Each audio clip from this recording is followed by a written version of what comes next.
Paz de Jesucristo, amados hermanos de mi preciosa congregación, Vida Nueva en Jesucristo.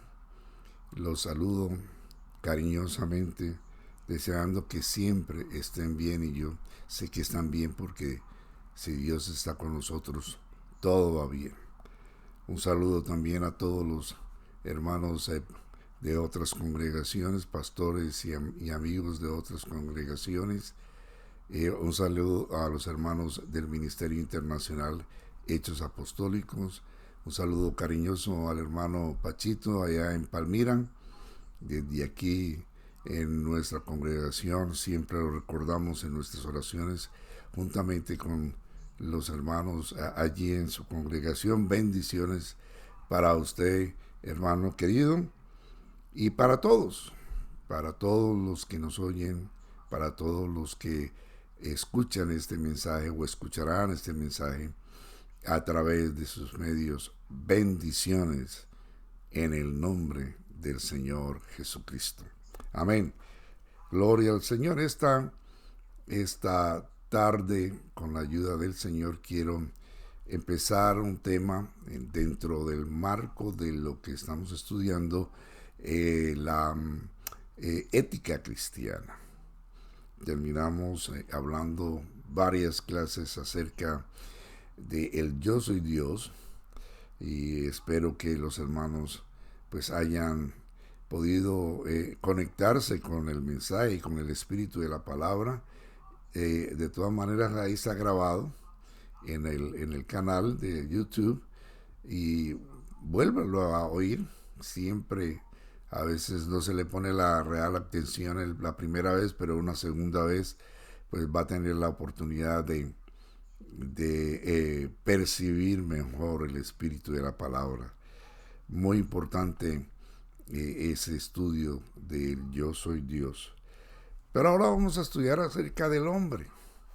El hombre en dos etapas o en dos dimensiones: el hombre terrenal y el hombre celestial. Entonces voy a orar para ustedes y voy a orar también por mí, para que sea el Señor guiándonos en esta palabra. Señor de la gloria, te doy gracias, muchas gracias, Señor, por todo lo bueno que eres, Señor. Siempre eres bueno, para siempre es tu misericordia. Presento a los hermanos que escucharán este mensaje, quien quiera que sea y en cualquier lugar que se encuentre. Señor, danos corazones sencillos y oídos abiertos, mentes dispuestas para saborear tu palabra, Señor, para meditar, para reflexionar, para que contribuya a nuestro estudio, a nuestra formación cristiana y a la edificación del cuerpo de Cristo. En el nombre de Jesús. Amén. El Salmo 8. Vamos a leer el Salmo 8, si usted está cerca y tiene su Biblia cerca. El Salmo 8, que es un salmo de David, escrito por David, nos habla de la gloria de Dios y la honra que Dios le dio al hombre. Oh Jehová, Señor nuestro, cuán glorioso es tu nombre en toda la tierra. Has puesto tu gloria sobre los cielos. De la boca de los niños y de los que maman, fundaste la fortaleza a causa de tus enemigos, para hacer callar al enemigo y al vengativo.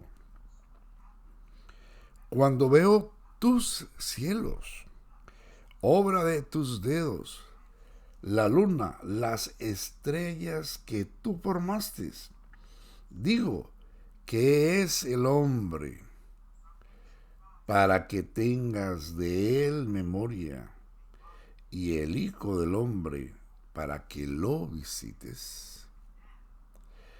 Le has hecho poco menor que los ángeles, y lo coronaste de gloria y de honra. Aleluya. le hiciste señorear sobre las obras de tus manos, todo lo pusiste debajo de sus pies. Ovejas, bueyes, todo ello, y asimismo las bestias del campo, las aves de los cielos y los peces del mar, todo cuanto pasa por los senderos del mar. Oh Jehová, Señor nuestro, cuán grande es tu nombre en toda la tierra. Primera de Corintios es una escritura para que complementemos. Primera de Corintios capítulo 15, gloria al Señor, versículo 47, 45. Empecemos desde el 45 de Primera de Corintios capítulo 15. Así también está escrito: fue hecho el primer hombre, Adán, alma viviente, y el postrer Adán, espíritu vivificante. Mas lo espiritual no es primero sino lo animal, luego lo espiritual. El primer hombre es de la tierra, terrenal. El segundo hombre, que es el Señor, es del cielo.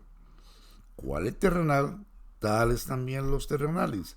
¿Y cuál el celestial? Tales también los celestiales. Y así como hemos traído la imagen del terrenal, traeremos también la imagen del celestial. Amén, gloria al Señor. Bueno, el hombre en sus dos dimensiones, el terrenal y el celestial. El salmista, el rey David, observa la magnitud de la creación, el universo, en una noche, seguramente una noche clara, y ve pues la multitud de las estrellas en un orden estático en el firmamento, la luna, y él dice: tus cielos. Un reconocimiento pleno de que le pertenece a Dios, todo le pertenece a Dios. Y entonces se pregunta, como asombrado, como reflexivo, pensativo: ¿qué es el hombre? Digo, ¿qué es el hombre? Para que tengas de él memoria, y el Hijo del Hombre, o la descendencia del hombre, para que los visites. Un ser de la tierra, en comparación con la grandeza de la creación, pero que Dios lo tiene en su memoria y quiso hacer morada con él. Quizás el rey David está pensando en la presencia de Dios en el tabernáculo de Silo, en donde estaba el arca de la alianza, el testimonio de Dios con ellos, y piensa que es el hombre. También Job quizás está rememorando lo que también Job, un patriarca antepasado, se preguntaba: ¿qué es el hombre? Preguntaba también Job. Y Job decía en el capítulo 7 o versículo 17, o uno de sus amigos le preguntaba, uno de sus amigos que estaba en la conversación, no es Job el que pregunta. En el capítulo 7 y en el versículo 17, ¿qué es el hombre? Para que lo engrandezcas y para que pongas sobre él tu corazón y lo visites todas las mañanas y todos los momentos lo pruebes.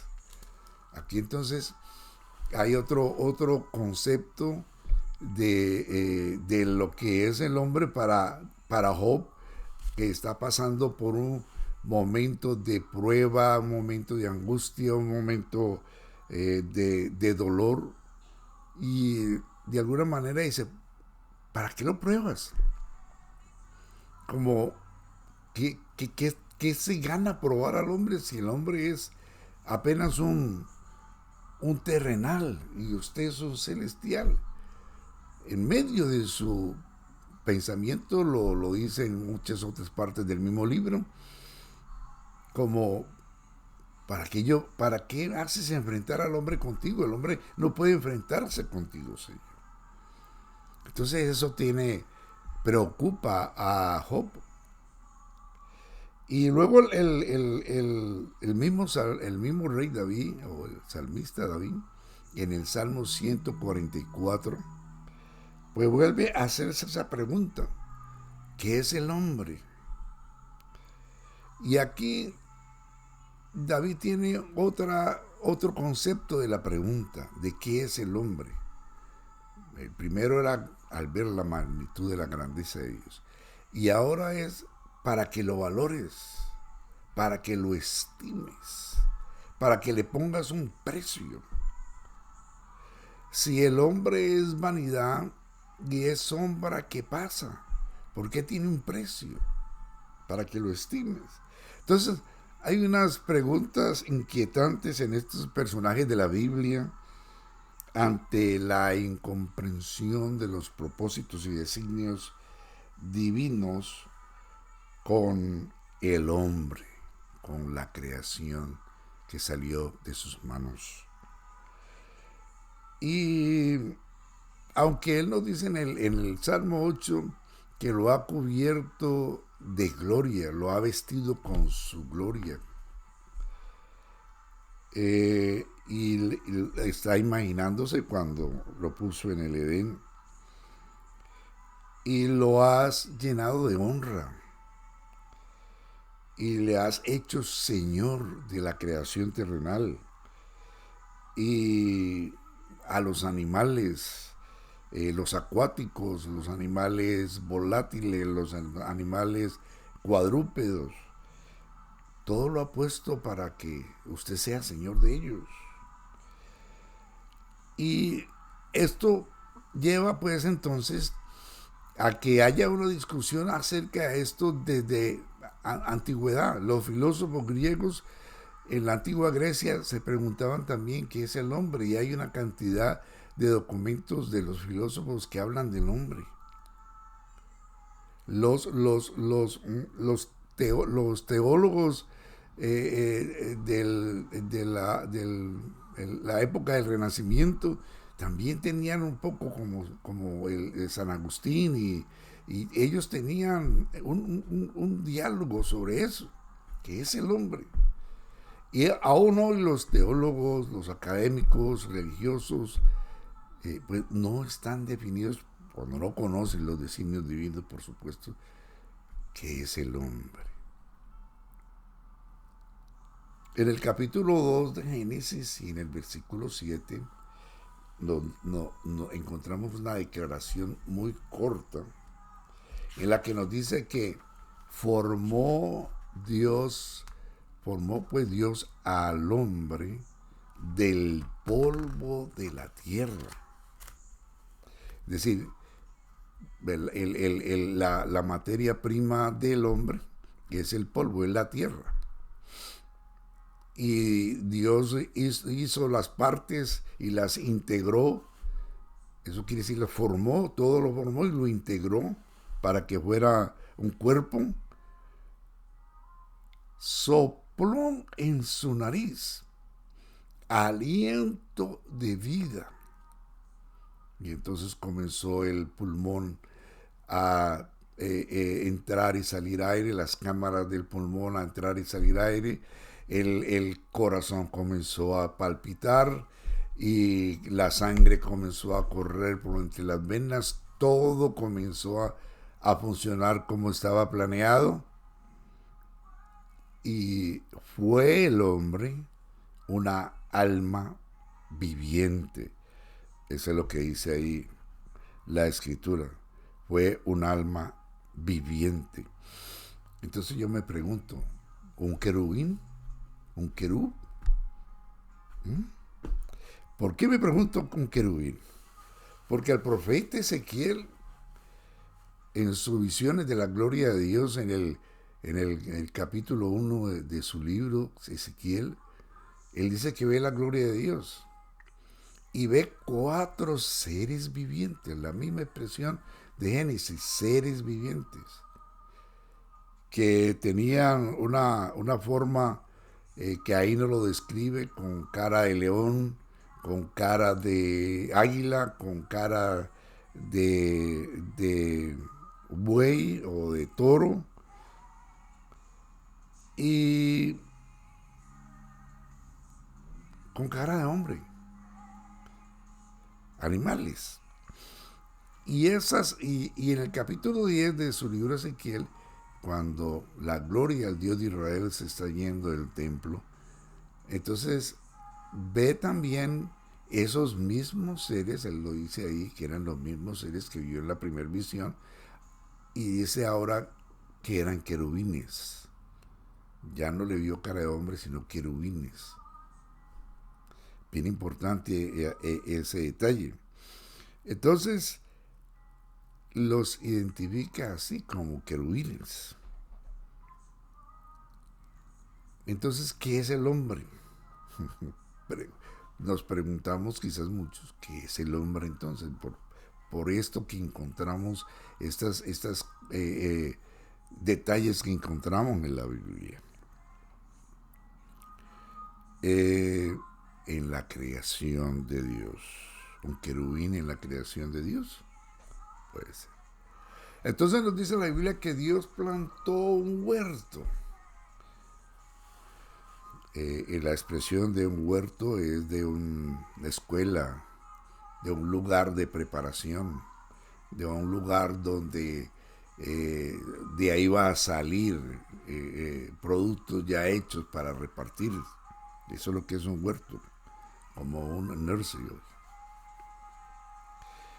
Y puso al hombre en ese huerto, en ese lugar especial, donde el hombre que creó del polvo de la tierra sería hecho celestial. Y ese era el propósito de Dios. Y lo pone ahí como Señor de la tierra. El ser Señor de la tierra era una escuela, era una preparación, un gobernante de la creación terrenal. Y Dios lo dota de capacidades, Dios le da la autoridad de Él para que se enseñoree sobre la creación. Eso pienso yo que es decir su imagen, capacidad de obrar, capacidad de distinguir entre los animales, raciocinio, mirar las características de los animales y nombrarlos e identificarlos según su función, según su especie.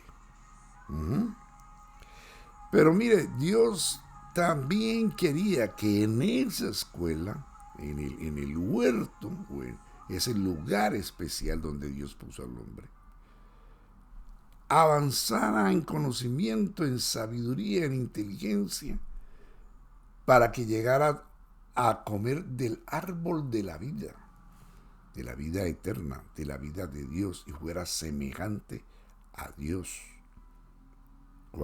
Si él llegaría a comer del árbol de la vida, entonces sería semejante a Dios. Yo creo que ese era el árbol de la vida eterna. Ese conocimiento también estaba allí en esa escuela.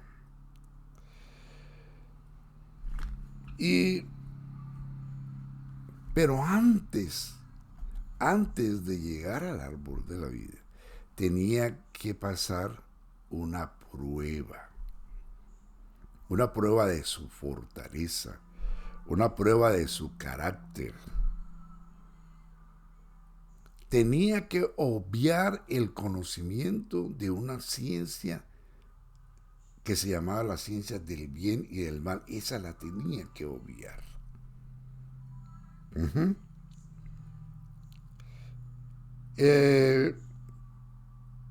Debe pasar de largo, me imagino yo. O por lo menos si se detenía a observar, a mirar, lo que no debería hacer nunca es comerlo, ponerlo en su estructura física, ponerlo en su ADN. Fíjense, aquí es una controversia, porque Dios le advierte a Adán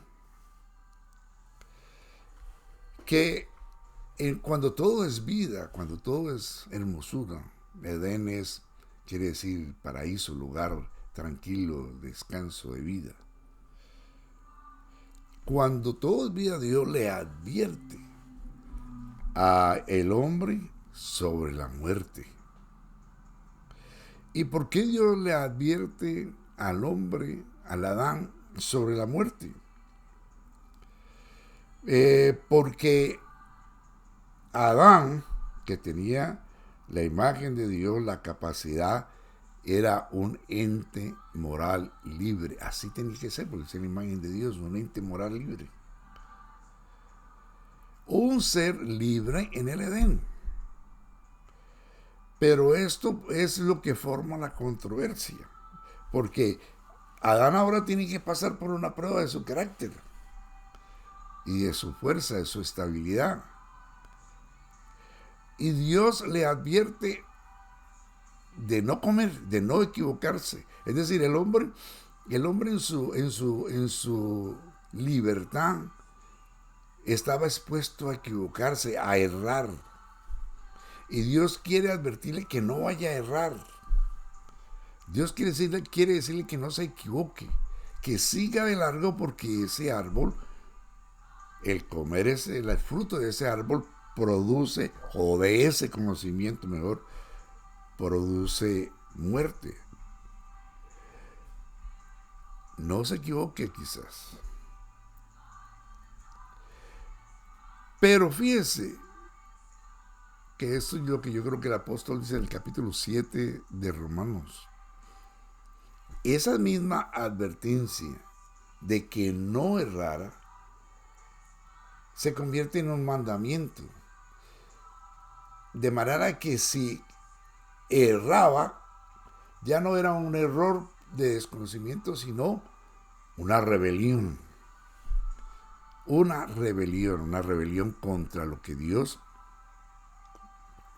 le había advertido. Es decir, ya sabía por qué no lo debía de comer, o por qué no debería de equivocarse, porque traería muerte. De manera que si se equivocaba, ya era rebelde, ya era un desobediente. Entonces había ahí una difícil situación para el hombre. Uh-huh. Fíjese,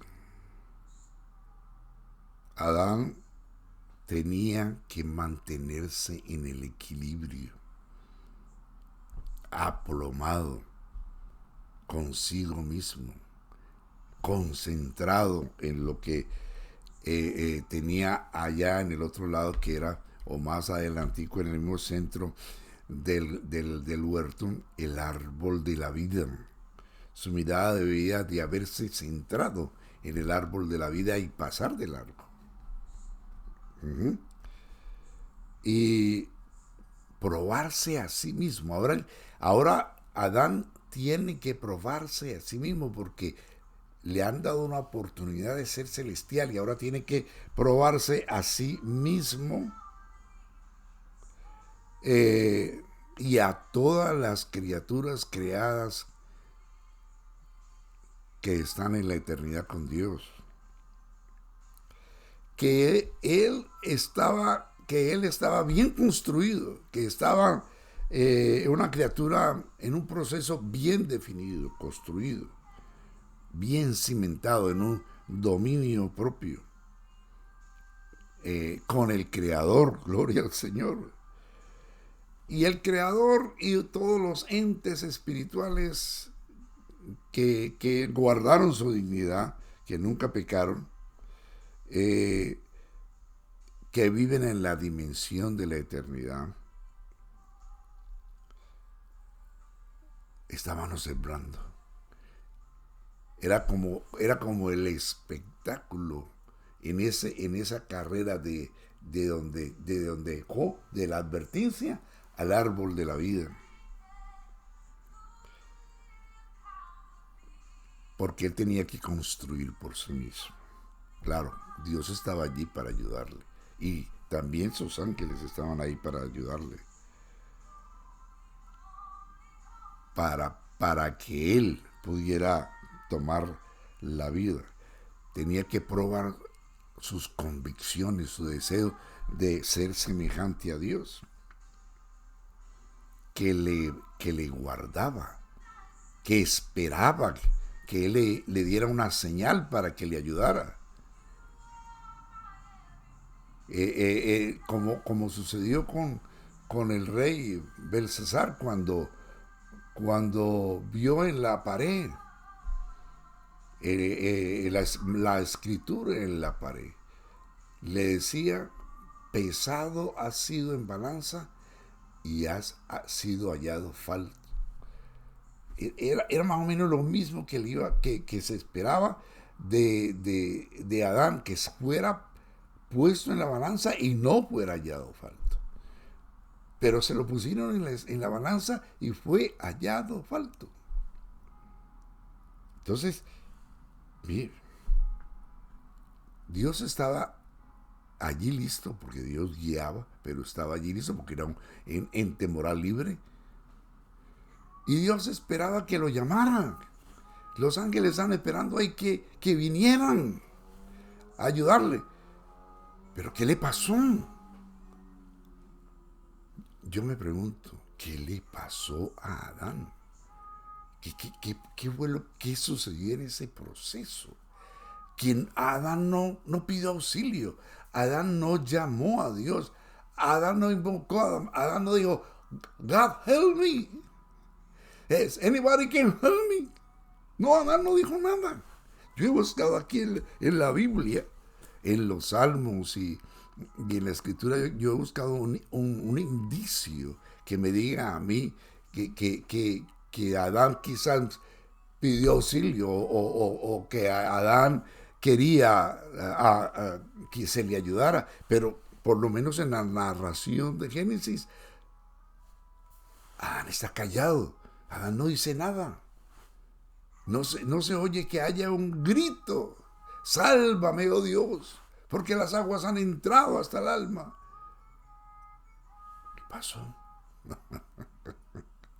¿Qué pasó? ¿Qué pasó con Adán? Yo me hago esa pregunta. Y a veces digo, jocosamente lo digo. Cuando yo me encuentre con él, va a tener una conversadita conmigo. Porque es que me va a tener que explicar muchas cosas. Me lo digo yo a mí mismo, en mi manera de pensar. ¿Qué le pasó? ¿Usted por qué no pidió auxilio? ¿Usted por qué no gritó? ¿Usted por qué no dijo ayúdenme? ¿Usted por qué no dijo lo que dice el Salmo 70? Porque pues hay muchas cosas en la Biblia. Acuérdense, yo busco en las parábolas porque pues son declaraciones que hablan de cosas eternas, de cosas de la antigüedad. El Salmo 70 hubiera dicho así por lo menos.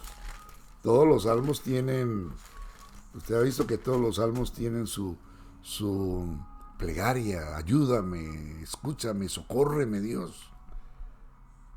El Salmo 70 dice, oh Dios, acude a librarme, apresúrate, oh Dios, a socorrerme. Sean avergonzados y confundidos los que buscan mi vida, sean vueltos atrás y avergonzados los que mi mal desean, sean vueltos atrás en pago de su afrenta hecha los que dicen,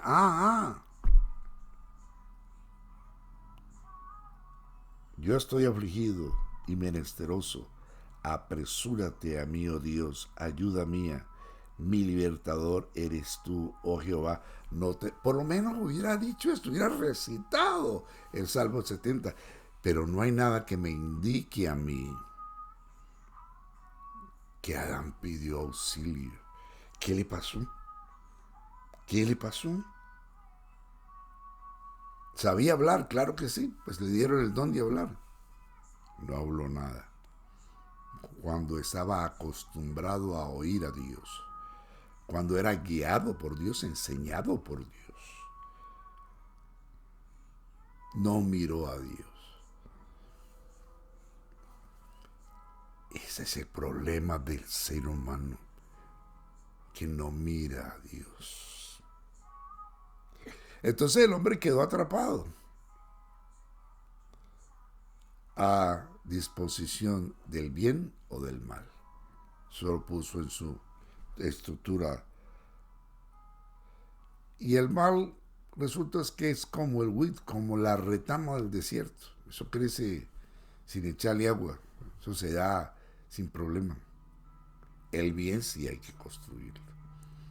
El bien sí hay que plantarlo, hay que vigilar sobre él. Pero el mal es ahí espinos y cardos, así fue que dijo el Señor, espinos y cardos. Significaba que el mal iba a brotar de la tierra. Mira, hermano, pues el bien hay que cultivarlo. Alabanzas al Señor. Porque el hombre tiene libre albedrío y es para decidir en dos cosas. O decide por el bien o decide por el mal. He aquí pongo delante de vosotros el bien y el mal. Escoja a quien sirve. Entonces, cada persona escoge y es culpable de su escogencia. Si escoge el bien, pues ese es el consejo divino. Y gracias a Dios que lo que hemos creído en el Señor Jesucristo, hemos recibido el bien. Ciertamente el bien y la misericordia de Jehová me seguirán todos los días de mi vida, y en la casa de Jehová moraré por largos días.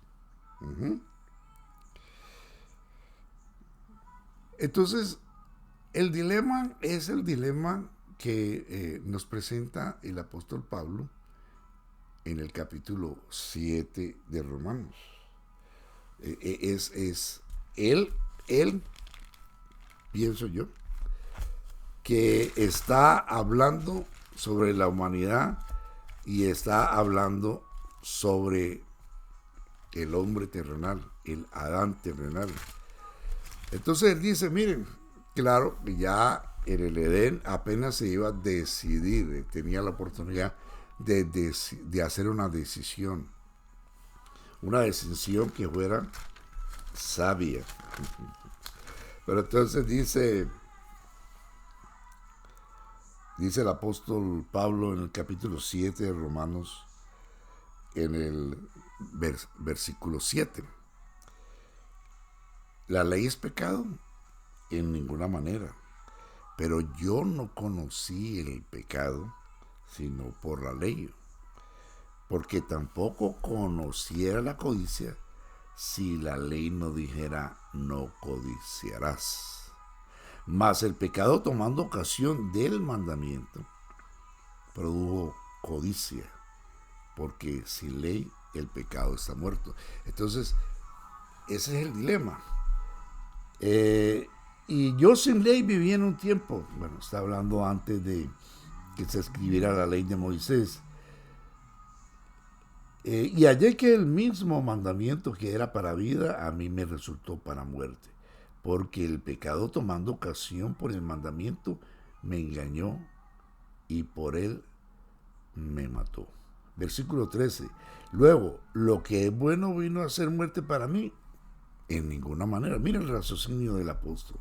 Sino que el pecado, para mostrarse pecado, produjo en mí la muerte por medio de lo que es bueno, a fin de que por el mandamiento el pecado llegase a ser sobremanera pecaminoso.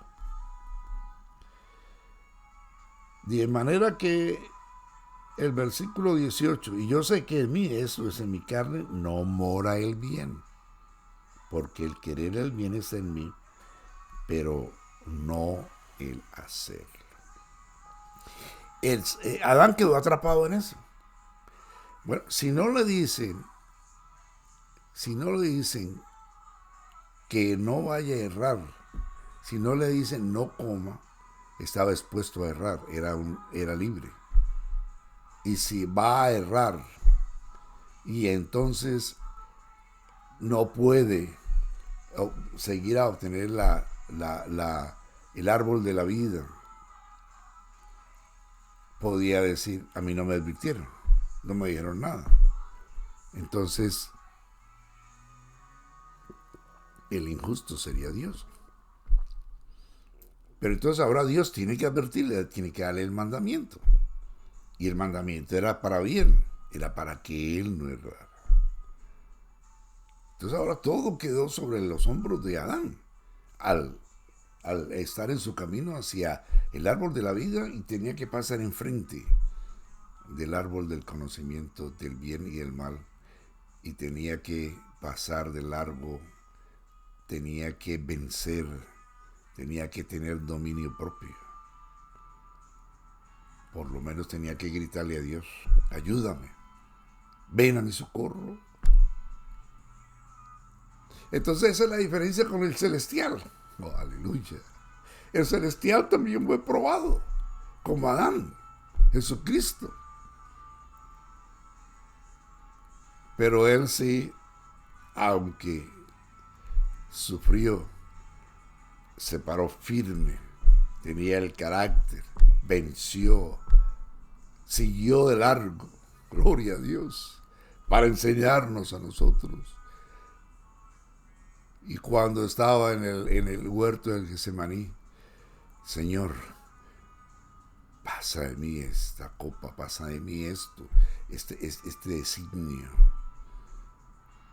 Y lo podía hacer, claro que sí. Él también era un ente moral libre. Yo tengo poder para no ponerla, si no quiero no la pongo. Y si quiero llamo a los ángeles para que me ayuden. Pero él sí, o sea, tenía un dominio propio, aprendió obediencia, dice el apóstol Pablo en Tesalonicenses, aprendió la obediencia. Y pasó de largo y nos dio vida eterna y nos llevó a nosotros a comer del árbol de la vida eterna, pero nosotros también tenemos una prueba. Todos los días estamos siendo probados en la seducción del mundo, en la seducción del sistema que ahora quiere engañar la iglesia en estos tiempos, y que los creyentes nos tenemos que levantar con pies aplomados, con decisiones firmes, como al poder de Dios que ya nos ha sido dado, y clamar, Señor, ayúdanos. Si estamos en un momento difícil, crucial en nuestra vida, en nuestra prueba, Señor, ayúdanos. Alzaré mis ojos a los montes. ¿De dónde vendrá mi socorro? Mi socorro viene de Jehová, que hizo los cielos y la tierra. Entonces, fíjese, yo pienso que cuando el apóstol dice en el capítulo, es lo que pienso, no lo tome como doctrina, porque yo no le puedo decir que es doctrina, pero es lo que pienso. Usted haga su propia conclusión. Cuando dice en el versículo 24, miserable hombre de mí, a mí me parece que esto es lo que Adán dice cuando ya no tiene otra, cuando ya está en manos del otro, cuando está atrapado. Miserable hombre de mí, ¿quién me librará? ¿Quién me librará? Pero gracias a Dios, Dios proveyó en su misericordia y su justicia. Dios tenía todo, como dice, todo lo tenía bien dispuesto. Aleluya. Dios hizo justicia y los vistió, los perdonó y les prometió un redentor. Vendría uno, vendría uno que los libertaría. Entonces por eso yo después veo a Adán que sale del huerto del Edén, pero lo veo lleno de fe. Lo veo obedeciendo en el orden que le pusieron de un sacrificio para acercarse a Dios, de una vida por la vida de él. Veo enseñándole a sus hijos y a toda su descendencia. Y entonces, por eso el salmista dice, Job dice, para que lo pruebes. Luego, para los días del hombre, ¿qué es el hombre? Si es vanidad y sombra que pasa. Pero como dice Hebreos, lo coronaste de gloria y de hermosura. Al final, el propósito divino de Dios se cumplirá. Y esto es para dar gloria a Dios, esto es admirable. A Dios no lo comen dormido, como se dice en el dicho. Él sabe tornar lo malo en bueno, las tinieblas en luz, el lamento en baile. Dios sabe tornar todo. Por eso a su nombre sea la gloria. Entonces, el terrenal, el hombre de la tierra. Vamos a hablar entonces luego del celestial. Amén. Padre Santo, Señor, así te doy gracias, Padre Celestial, que esta palabra pueda ser absorbida por los hermanos. Sé tú mismo guiándolos en entendimiento. Sé tú mismo, Señor, guiándolos, Padre Celestial, en conocimiento, con el entendimiento que usted nos ha dado para conocer al verdadero, para que nuestras mentes en este tiempo tan difícil se puedan ser cada día más arraigadas y cimentadas en la fe de Jesucristo. Te damos gracias, Señor, por todo bien, por todo tu cuidado. Pedimos por todos los hermanos en todo el mundo, por tu iglesia en todo el mundo, por los predicadores, por los pastores, por todos los siervos tuyos. Oh Señor, cuánto necesitamos que tú, oh Dios, sea ahora nuestro guía y estés con nosotros, pasando el valle de la sombra y de la muerte. Gracias, Señor Jesús. Gracias, gracias. Gracias, mis amados hermanos.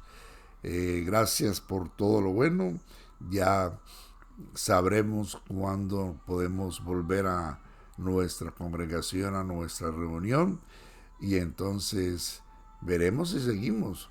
Porque lo importante es que nos reunamos juntos. No se me acomoden a que van a ver, ya yo prendo YouTube o Facebook. No, hay que ir al sitio. Porque el Señor dijo, bueno es los hermanos estar juntos en armonía. Allí envía Jehová bendición y vida eterna. Es estando juntos. Padre Jesucristo, aleluya, gloria al Señor, gloria al Señor.